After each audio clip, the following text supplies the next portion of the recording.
Yesterday I asked if there were any questions, and because I gave 3 sermons in one, you didn't have a chance to ask. So I'll start out by asking if there are. I will answer any question about anything.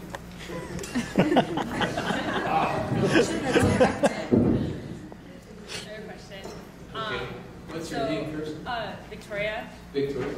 Over the past couple of years, I've had a lot of friends or family members or extended family members who have left the faith or gone to Islam or done other things, and I'm just wondering, what should be our my response when that happens, especially to someone that's close to you? Well, I would say, just as Father said, be the alternative to what they have. You know, we should be great examples, not exceptions. If we're examples of our Christianity, eventually people can't run away from it because our example of being Christian matches their conscience perfectly. So if you awaken their conscience by being who you are, you might lead them right back to the path that they left, which is being with you and in your church.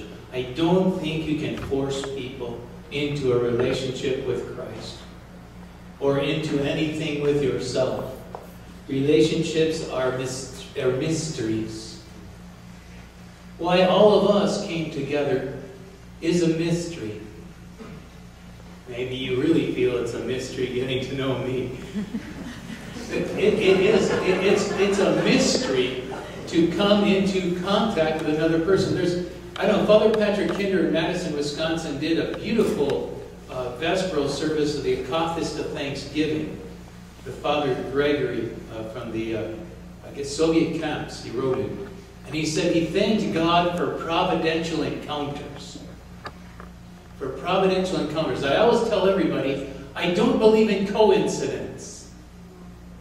I believe in providence.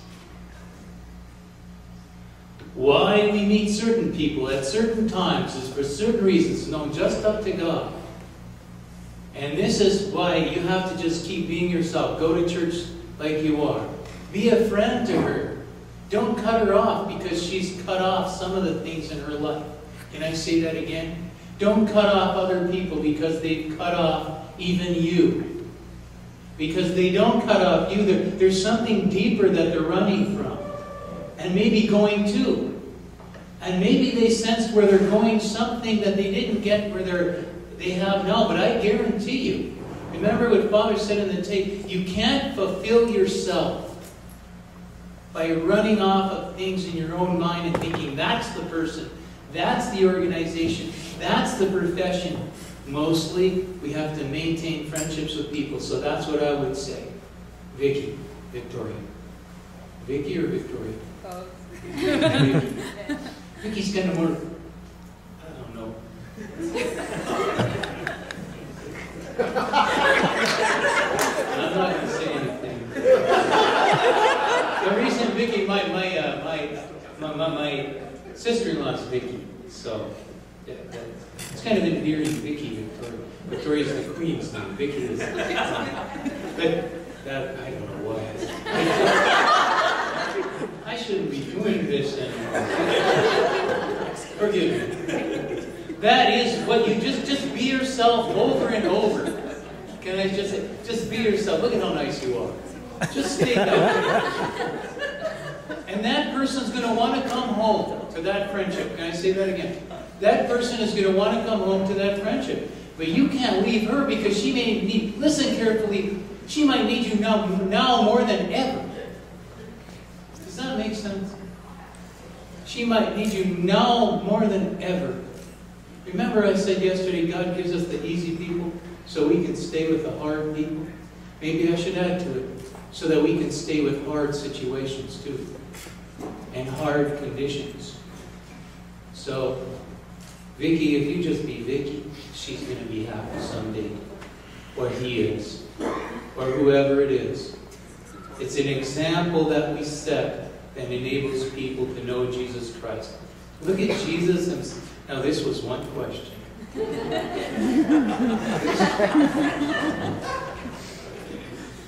well, I'm going to get to everybody's question. And when it's over, this beautiful sunny day will turn into a wonderful, soothing night. And we'll get up tomorrow and have another great day. And the Antiochian village will truly be a bohemian village.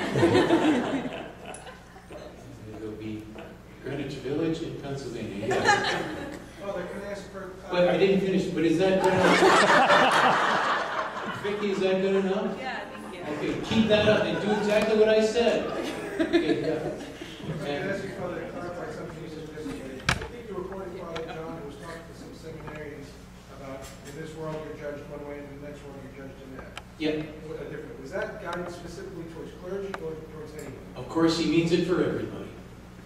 You know, he may be speaking to a seminarian, to when I was Rick Michaels, Father Anthony, but it means he just saw Christianity in a general sense. And if you were serving as a clergyman, that was your function. I could also say this, Anthony, for him, as far as I know, function never equaled value. Whatever you did, it didn't matter if you did it to the glory of God, like I had everybody repeat the sermon. Did you ever do that in a sermon before? Repeat after me. It was just like, you know, I could have been Mr. Rogers or something. What a wonderful day in our neighborhood that was. I don't know why I do that sometimes. But I just said I wanted to go inside of you. Whatever you do it to the glory of God. And that is, I think, what he meant. So function didn't equal value. I might be a bishop, God willing, or, you know, and I hope I remember whatever I need to remember. And because I'll be there, and I won't be speaking Arabic very well. How do you feel about your impending consecration? It's getting closer now. I feel more, I would say, you know, when before you start a big game or something like that, you were anticipating what was going to be. I'm anticipating, but I'm not afraid. I believe God took me this far, he can bring me wherever he wants. If I get out of his way, he's going to give me the right way. And then I can always find another aphorism to make myself feel happy, even if I don't understand. I just love words, because they always be so fun. I'm addicted to English literature. Can I say that? I don't know if that's true. Wait, did I finish? Can I just say again, though? I don't know if you got it. No. Value, your value is because God made you.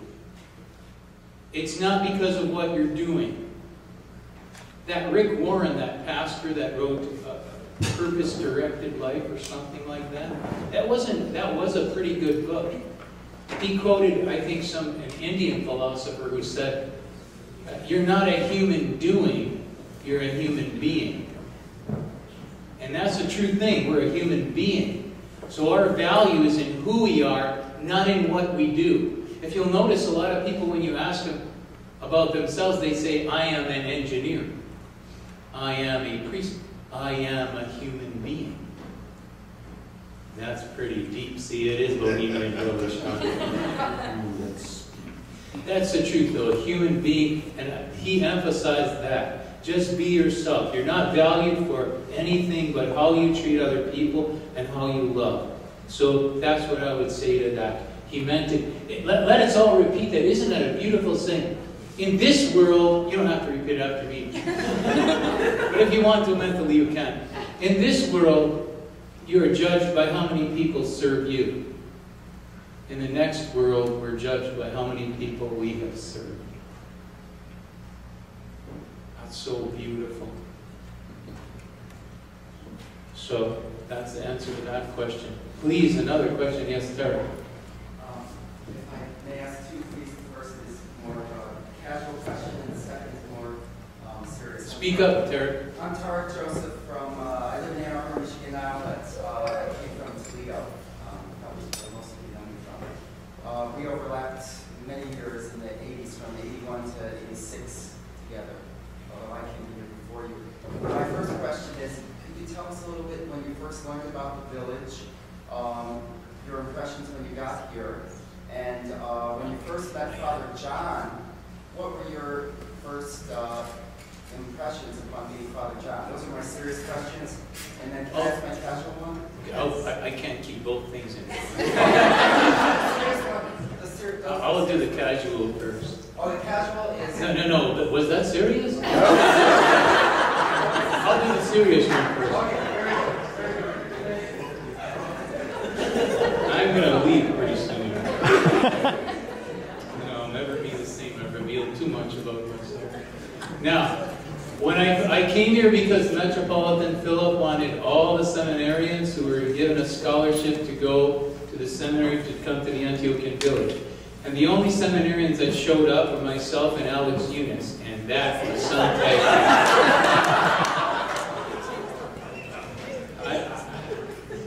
No wonder you have to treat the hard people first.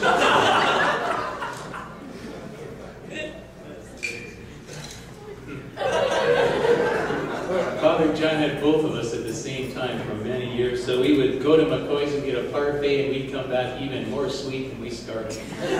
But it was a great thing. So that's why I came. I came out of obedience, and it was the best thing I ever did. If you know, the seminary is an academic powerhouse. We had 23 research papers our second year. If anybody thinks seminary graduates get out of there and they don't know their stuff, they should go for a year. It's a powerful academic environment, at least when I went. And I got through them. Actually, to be honest, I excelled at that. Because that's what I did. I threw footballs and read books and took notes and gave lectures to my parents who said, thank God he's got a job somewhere else. They heard everything, over and over. No, they didn't say that. I always say, if there's any good in my life, it came from my mom and dad. All the bad I earned myself. Well, so that's what we did. But he said, no, I want you to go talk to those kids out there. That's what he should have seen the little ones. They were tiny. They weren't going to learn the multitudinous forms of God's self-expression in the created order. If I said that, I was in trouble. I love that. The world is God's self-created self-expression. It's beautiful. The material is the means by which we know the spiritual, all those nice, beautiful things. So then I finally resorted to, how many of you like chocolate sundaes? I remember this sermon. And I got a great response. Then I said, you know how people give you good things like that? God gives us every good thing on earth. If we can just be happy about a chocolate sundae, can't we be happy about having good parents and a nice church? And I started talking like that. And they paid attention once in a while. So he said, that's where you learn how to be a priest. You may learn what the theology teaches at seminary, but unless you're in front of people and you can relate to them, all those books really don't matter. If it doesn't come from the heart, it's not going to reach the head. I said that. That's a summary. If it doesn't come from the heart, it's not going to reach the head, and they're not going to really know what you're saying. So that's why I went, Eric. I came out of obedience, and I had to learn how to relate to people. Because sometimes as seminarians, we can become so enthralled and enchanted with the beautiful theology that that's where we stay.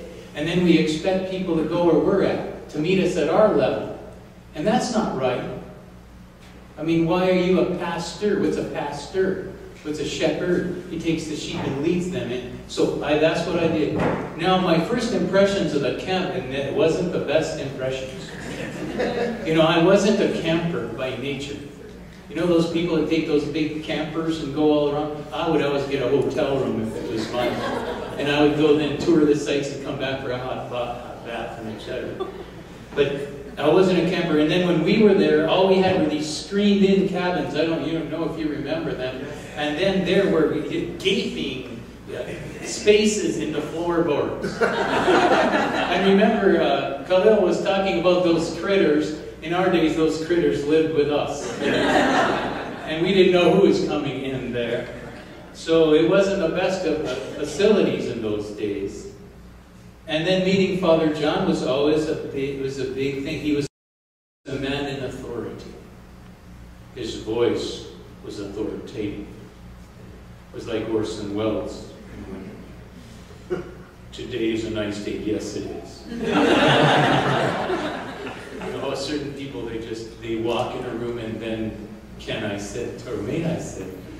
But in a beautiful way. He always made it good for us to be ourselves. But he had a commanding and authoritative sense because, once again, because he had a clarity in knowing what he was doing and why he was doing it.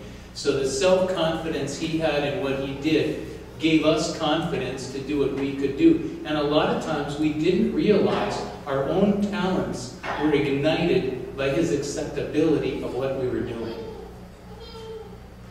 And so we thrived here. And we began to think we thrived for our own sake. But it was because we were given that opportunity, like you said, I can't wait to have people do what they're good at doing. That's why I believe the camp worked when it did. So that's my answer to that question. Then afterward, I always kept Father in my prayers. And as I say, unless you're confident yourself, you can't lead anybody anywhere. That's a lesson I learned. My father told me, remove all doubt from your decisions. When you become a bishop, remove all doubt.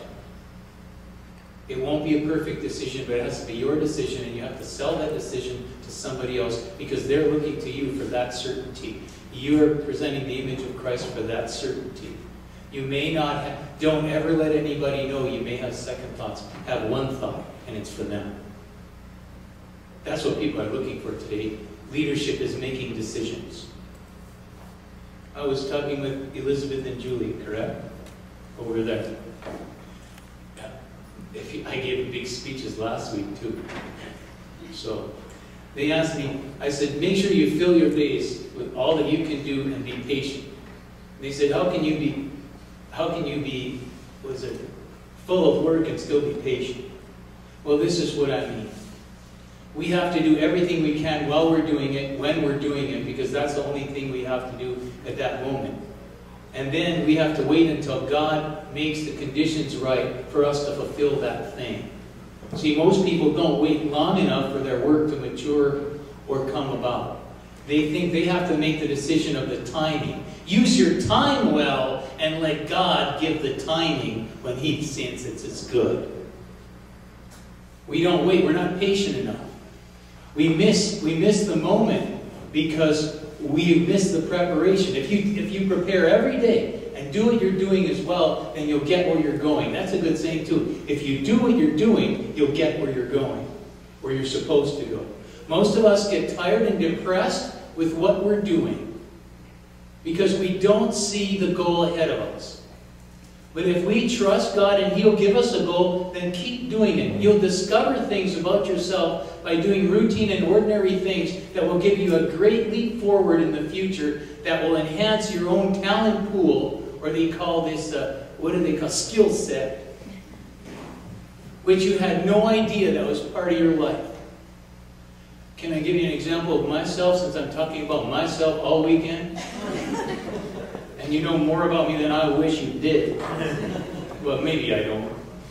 The thing is, when I became a pastor, I always felt, well, I was maybe pretty good at giving the sermons and the teachings and that, but I was always afraid of the small groups and talking to people, and especially the one-on-one pastoring. I'm not married. So when I'm asked domestic questions, I can usually give abstract answers. But when it's concrete, I get nervous. So I have to tell you a story. But I did it because I was ordained to do it, and it's out of obedience, right? So this lady, a very fine lady, comes to me and asks me about family difficulties. She gave me more information than I would have liked. I was trying to process it and analyze it. But at least I hung in there and listened. And we went to Dunkin' Donuts the next week and I listened again. And she said, "You're a great counselor." I said hardly anything. I just listened. I didn't have any answer, but I listened. And then she said, what a great counselor. I think I've resolved a lot of those problems I was talking about. Then I discovered a secret. Sometimes there is no solution, there's just a discussion. Because people need to know somebody is going to try to help them, even if there is no way to do it. I didn't know I had that in me. And most of the time, probably I don't, but for her at that moment, I did. That's what I mean. Do what you're doing so you can get what you're going and be what you're supposed to be. That's good. So what's your second question, Tara? I still remember, can you believe it? I stayed on that. I do believe it because you're very good about those things. My second question is a funny one and a curious one. Some old timers will remember the Blues Brothers that we had here on campus, and one time when we gave a big concert, we used your huge Cadillac. Yep. And we drove from the parking lot to the pavilion in this massive Cadillac. Whatever happened to that? It rusted out. It rusted out. Yeah, it had a 454 V8 4-valve carburetor engine. I mean, it could pass anything. I inherited it. I inherited it from my uncle, who passed away. So imagine a seminary in a '69 Cadillac coming up here. And that's the only car I had, so I brought it up.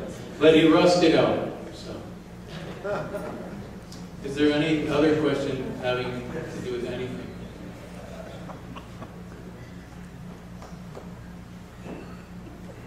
Yes. I know for me, Kerygma was some fond memories. I loved hearing you all sing and everything. Did you get a lot of encouragement when you were here to write music? And was that something that was helped you kind of bring the village home? Well, we didn't get Father let us do whatever we wanted, really, as long as we kept everybody interested. And that it wasn't bad. If it was morally good, we could do it. So we just thought of these little songs to sing because we were trying to communicate with the kids. And that's where all the music came from. That song, Best Friends, came from a Western night. Remember, we used to have Western nights? That's where that came from. And the other songs, we just tried to use our theology and put it in a pop venue or a folk venue. And we got some opposition from it, though, from churches, because they thought that we were going to do liturgical music with pop music, which was not our intention. And finally, people realized that, you know, we were conservative anyway. We'd never have done that. We just wanted to sing some songs. Very simply, and we did ended up singing those songs. So actually, at Flint, I sang some songs with Father Patrick. That was fun. Although they had to lower the key, like I said. Yes? Related question. If you're aware of it, can you explain the way that the liturgy service developed in the village? Because it's unique from other churches in the diocese.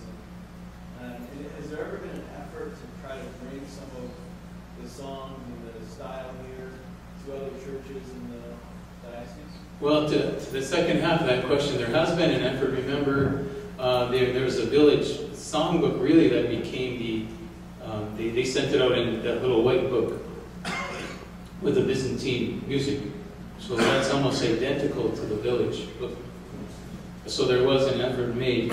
Most of the churches had choirs. And they go back to Professor Hilko, who was a Russian background, but actually he thrived in the Antiochian church because Archbishop Anthony Bashir wanted all English.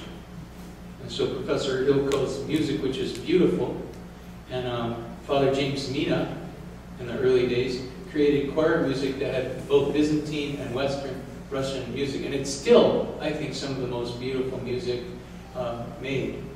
So most of the churches had choirs. But those choirs became, people failed to, I think, join choirs in the way that they should have, because it was easy to let somebody else sing and to let the organization take care of itself. And now we're suffering a little because we don't have people that know that music, and we don't have as many choir directors as we need to direct them. The choir, typically in the church, was always, the chanters always were the ones to start the hymns, and everybody else really was to follow it. And Byzantine chant is that way. It's monosyllabic so that you can, monophonic so that you can sing everybody together in unison. Although the beautiful harmonies can be just outstanding as well. So the village is unique because everybody sings. They're used to singing. The choir is dependent on the people there. Whereas in parish churches, the choir is dependent on the choir director and the choir members. Now, whether you could transpose or take what happens here and put it in the parishes, I don't know. You don't have a bulk of people that can sing like that. Look at everybody singing the Troparion to St. Raphael today. When I was making that little entrance, it was such a heavenly thing to hear behind me everyone singing the Troparion. And it made me just spiritually giddy. I mean, I was so happy I gave that sermon, and I was going to go way past my mom's 12-minute allotment. Most of that was because of you. There was an exultant feeling with that music. Would we love to have it in every church? I think we would. Could we? I don't know practically if we could. We should work with our choirs and allow them to include other people. Because we don't know how many people are going to go to church on Sunday that went last Sunday. Isn't that true? A lot of times there is inconsistency of participation amongst the people. I'll be honest with you. A lot of times in parish churches there's not consistency of participation. So you don't know who's going to be there. But when you had a captive audience of a captive participating working people of prayer in the village, everybody was expected to sing and everybody did sing. Although in the early days, Father John would say to some of the seminarians who couldn't, son, if you can't sing, wait until you can. So, because I remember I could only sing tone 6. And I was good at it, but it was the only tone I could sing. So, I learned the other ones. Other people know them better. But that's the thing. Is that an answer to the question? To get that feel that you get here, it's a special community. And may I say, songs also come from your piety. The more you love God and the people around you, the more melodious the harmonies and the songs and the tones and the pitch will be. Because it's an effulgence from outside.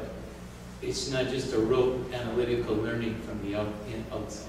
It's again, yes, Paul. So, Father, do you think that when people come here, they're somehow transformed, and that when they leave, maybe they transform back? And what do you think, if you agree with that, what do you think of it? I think they have a religious experience, but the religious experience is hard to reproduce somewhere else because you get the support of everybody else around you.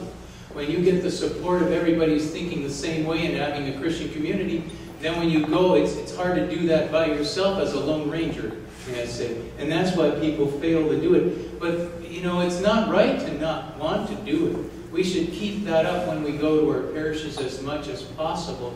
But don't expect people that haven't had that experience to understand what you have had. A lot of times we can become kind of, what's the word, triumphalistic or pharisaic and saying, this is what I have and this is what you don't have. Because you can't blame people for what they've not experienced. You have to just share your experience so that they will want something that you have. Once again, Vicky, it's example. And then, any other questions? Well, we have talked a lot, haven't we? Let me just end by talking about finding God's will in your life. Finding God's will in your life. You can't find, there isn't something that it takes a long time to realize. People are not onions. If you peel an onion away, when you get to the core, there's nothing there. You can't really find something that's inside. You have to create your own self in a certain sense. And that's what Father meant. That when we're living the Christian life, that's when we find our own destiny in living.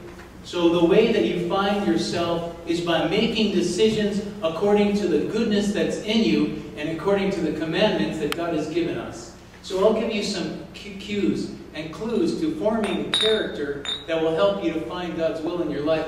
Read the Ten Commandments first, and then read chapters 5 through 7 of the Gospel of Matthew, the Sermon on the Mount. If you read those two, one has to do with commandments, the other has to do with conditions.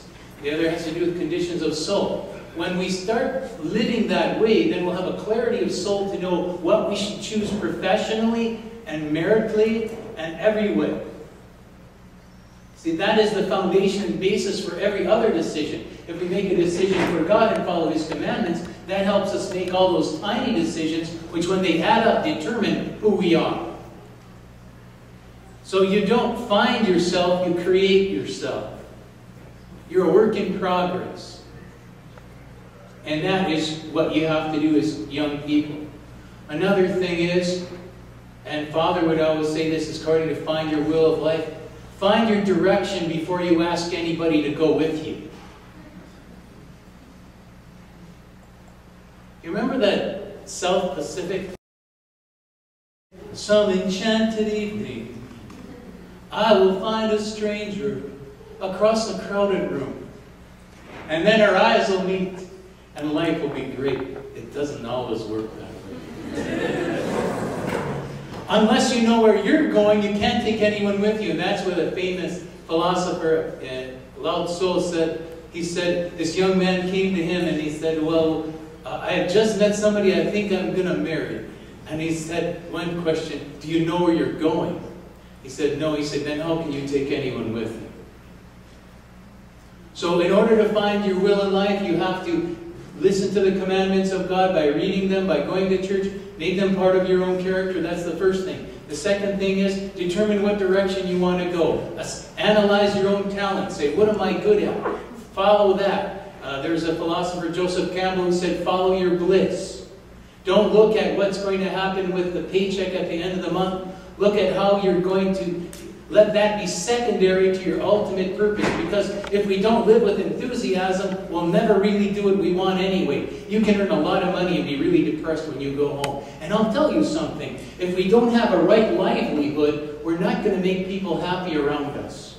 We're going to go home, we've had a bad day, we're going to spread that bad kind of spirit around. But if we love what we're doing, then we're going to become who we are, and then people are going to be happy being around us, no matter what they're doing. I think a lot of marriages are in trouble because people are depressed. They're not following the will of God, and that depression creates a kind of lack of enthusiasm, a sapping of energy, a destruction of vitality. So that's the thing. You can't take anyone with you if you don't know where you're going. And these are the keys to life. The family life that you're going to live. There. Is there anything else in life? There are three things then that we should always look at our spiritual life, and I'll leave you with this.